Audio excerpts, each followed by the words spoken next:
What up, dudes? Welcome back to Fims Presents RC on YouTube. Paddy with you here again, as always. This is the progress so far.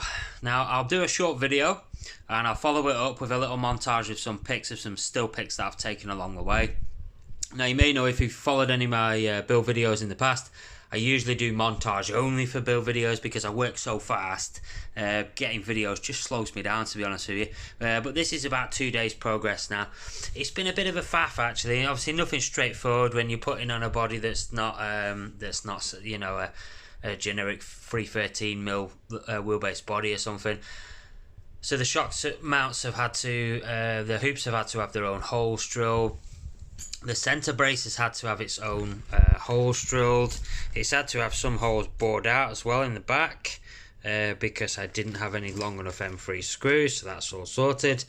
We've been messing around a lot with links and link positions and stuff, and obviously we've gone for a 4-link on the back. And we've not decided yet whether we're doing a 4-link on the front or we're doing a 3-link, a panhard and a CMS.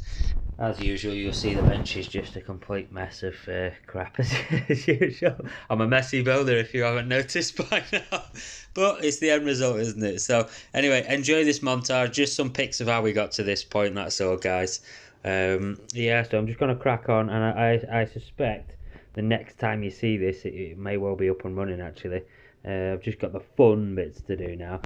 Fun in brackets, as in mounting up my prefix your gearbox. For now, I've just got a little cheapy Tamiya motor because, as you know, my 550 35 turn motor's on the way, so I'm just using this to test set up at the moment. So that'll be fun. Should just leave me enough room to do whatever I'm doing with the front. So anyway, thanks for watching, guys.